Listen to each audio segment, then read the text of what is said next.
Pria parubaya ini punya banyak kekayaan. Punya istri lebih muda 10 tahun darinya. Di tengah usianya, badan makin kembung. Tubuhnya semakin bau. Istri tidak kuat.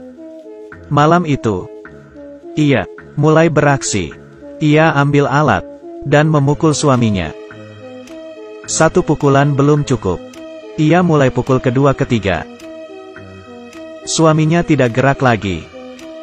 Setelah selesai, ia pergi makan dengan temannya. Melihat jam tangannya. Di tengah acara makan, pura-pura menerima telepon, di rumah ada masalah. Tunggu sampai rumah baru lapor polisi, seakan-akan ia baru sampai rumah, melihat suaminya terbunuh. Ia pikir rencananya berhasil. Baru sampai rumah, ia kaget.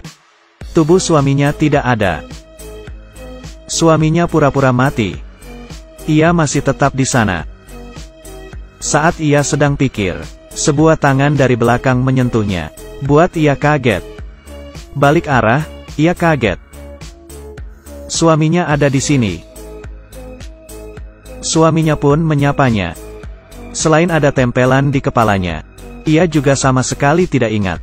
Istrinya tidak mengerti kenapa suaminya masih hidup. Malam itu ia tidak bisa tidur. Esok harinya, ia buat suami makanan. Tidak sabar bunuh lagi. Mencoba kedua kali.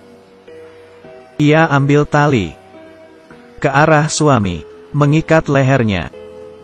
Dengan kuat tenaga menarik. Setelah suami berusaha melawan, ia tidak bergerak dan mati. Istrinya bawa tubuh suami ke samping jalan, buat lubang, dan masukin tubuh dia di sana. Ia mulai lega. Yakin suaminya mati. Ia bisa menikmati hidupnya sendiri. Pakai sisa uang suaminya, pergi ke mall belanja. Selama ia nikah, ia tidak pernah menikmati hidup seperti itu. Ia pulang rumah. Ia lihat di meja banyak surat. Belum ia sadar, terdengar suara pintu. Ia lihat bayangan. Suaminya kembali. Ia masuk rumah, peluk dirinya. Kejadian semalam, suaminya tidak ingat sama sekali.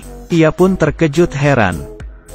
Saat suaminya sudah tidur, ia kembali ke tempat tubuh suaminya yang dikubur. Dan sadar, sudah digali. Ia pun terkejut. Siapa yang bawa tubuhnya pergi? Saat itu ia sudah pastikan, suaminya sudah mati. Yang pulang ke rumah siapa? Ia tidak mengerti. Tujuannya jelas. Suaminya balik lagi. Dan akan dibunuh lagi. Ia mengambil pisau. Pergi ke suaminya yang tertidur. Menusuknya. Tubuhnya dikubur lagi. Setelah itu, ia menuang bensin. Dan dibakar. Setelah itu, ia terbaring di atas sofa. Bersiap bersih-bersih. Saat itu, ia menemukan surat yang sama lagi.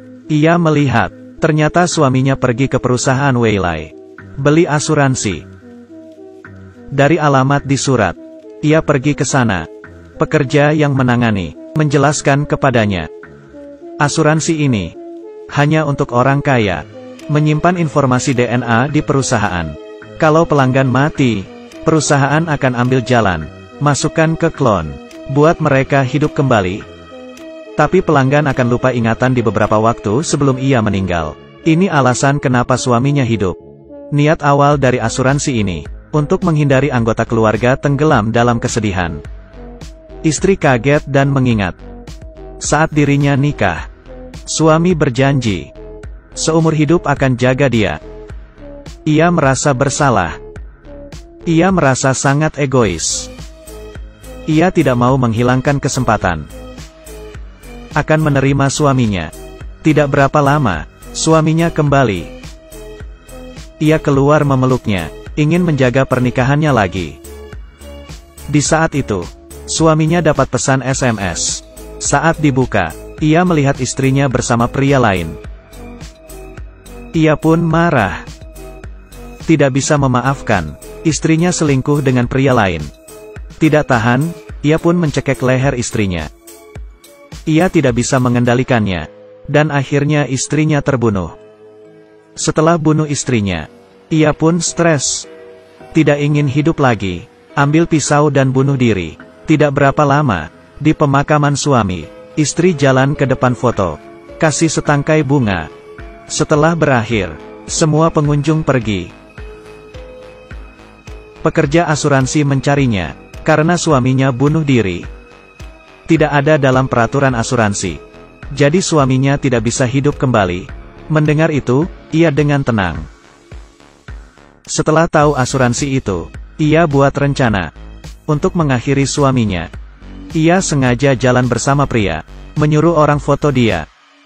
Ia tahu harga diri suami tinggi. Setelah tahu ia dihianati, ia akan kehilangan kendali, dan sebenarnya, ia dari awal sudah daftar, dan beli asuransi untuknya. Jadi, dia sekarang bisa hidup kembali karena klon. Ia berhasil menyingkirkan suaminya, semua warisan dan aset menjadi miliknya.